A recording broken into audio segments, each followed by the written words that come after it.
सभी पत्रकार बंधुओं का मैं धन्यवाद देता हूं। आप लोग यहां पर उपस्थित रहे आज खास करके प्रगतिशील समाजवादी पार्टी लोहिया का एटा में जो कार्यालय था उसका उद्घाटन का समारोह था और हमारे जिला अध्यक्ष बहुत ही कर्मशील भाई हिफाजत जी और काले जी के नेतृत्व में जो ये कार्यालय आज उद्घाटन हुआ है, इस कार्यालय का उद्घाटन होना था। और यहाँ पे आप जानते हैं 2022 का जो चुनाव चल रहा है, आने वाले समय में प्रगतिशील समाजवादी पार्टी उत्तर प्रदेश की राजनीति में एक बहुत ही अहम हिस्सा होने वाली है और हम लोग लगातार प्रयास कर रहे हैं कि ज़्यादा से ज़्यादा लोगों तक हमारी पार्टी की नीतियाँ और हमारे नेता के किए गए कार्य, जो पूर्व की सरकार में रहते हुए मंत्री रहते हुए उन्होंने कार्य किए हैं, वो कार्य लोगों तक पहुंचाए जाएं। उन्होंने जो सहकारिता के जरिए, चाहे लोक निर्माण विभाग हो उसके जरिए, सिंचाई विभाग हो उसके जरिए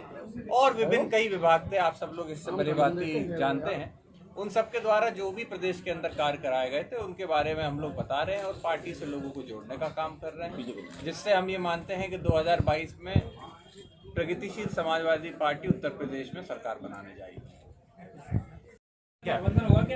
देखिए, अभी तक हमारे नेता ने ये साफ किया है पूर्व में भी कि वो इस चीज़ से बिल्कुल इत्तेफाक रखते हैं कि अगर समाजवादी पार्टी आगे बढ़ के गठबंधन करना चाहे तो बिल्कुल करे, क्योंकि उनकी और हमारी विचारधारा लगभग सेम ही है। तो हम लोग अगर साथ में चुनाव में आएंगे तो वोटर के लिए भी आसानी होगी। बाकी हमारे राष्ट्रीय अध्यक्ष जी ने जो बात साफ कर दी है, अभी ये तो समाजवादी पार्टी के ऊपर है किस समय पे कब विलय वाला प्रस्ताव आता है। अब परिवार के लोग भी बैठ चुके हैं कई बार, तो वो उसमें क्या भूमिका रहेगी? विलय हो सकता है क्या? देखिए, विलय की बात, अगर विलय की बात होती तो आज के समय पे हम लोग इतना बड़ा पार्टी कार्यालय का उद्घाटन कर रहे हैं। हम लोग पार्टी हर जिले के अंदर पदाधिकारी, जिला कमेटियां बना दी गई हैं, तो वो इसलिए नहीं बनाई गई कि आने वाले समय में हम अपनी पार्टी का विलय कर देंगे। पार्टी स्थापित है, थी और रहेगी। प्रगतिशील समाजवादी पार्टी में फिर साफ कर दूं, 2022 के चुनाव में अपने चुनाव चिन्ह चाबी के चिन्ह से लोगों के बीच चुनाव लड़ने जाएगी। तो विलय नहीं होगा, गठबंधन हो सकता है, लेकिन विलय की कोई बात नहीं। लगभग कितनी सीटों पर मान जाएगी ये पार्टी? अब ये तो आगे की बात है। देखिए, पहले बात ही हो, पहले तो बात हो। हम तो ये कह रहे हैं कि पहले एक कदम आप चलें, एक कदम हम बढ़े। तो पहले बात होगी, उसके बाद सीटों के ऊपर निर्णय होगा कि कितनी सीटें होनी चाहिए, कितनी सीटें नहीं होनी चाहिए। समाजवादी पार्टी से गठबंधन की कोई शर्तें भी रहेंगी सीटों के बंटवारों को? नहीं, सीटों के ऊपर होगा। देखिए, हमारे भी प्रत्याशी हैं, हमारी भी पार्टी है और हमारे कई प्रत्याशी हैं जो चुनाव में भी जाने वाले हैं।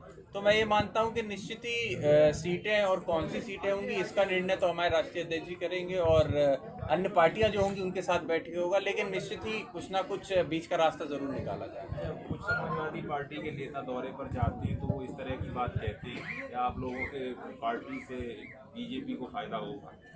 देखिए, ये तो उनकी कहने की बात है, उनकी बातों पर मैं कमेंट नहीं करूंगा। ये उनकी विचारधारा, उनकी धारणा है ऐसी, हमारी ये धारणा नहीं है। हम लोगों ने तो लगातार, आप देख लीजिए, अभी भी जो उत्तर प्रदेश के अंदर जो स्थिति बनी हुई है, किसानों की जो स्थिति बनी हुई है, कानून व्यवस्था की जो स्थिति है, महिलाओं की सुरक्षा को लेकर जो सवाल उठ रहे हैं, वो विपक्ष के तौर पे प्रगतिशील समाजवादी पार्टी उठा रही है। जिले के अंदर विपक्ष पूरी तरीके से विफल दिख रहा है। सिर्फ प्रगतिशील समाजवादी पार्टी है जो बीजेपी और मौजूदा सरकार से लड़ने का काम कर रही है। तो मैं जो वो बात कहते हैं, मैं उससे बिल्कुल ही गलत मानता हूं, मैं उसका खंडन करता हूं। ये बात कहता हूं कि हम लोग एक अकेली ऐसी पार्टी है जो लगातार बीजेपी से लोहा लेकर उससे आमने सामने की लड़ाई लड़ने का काम कर रही है।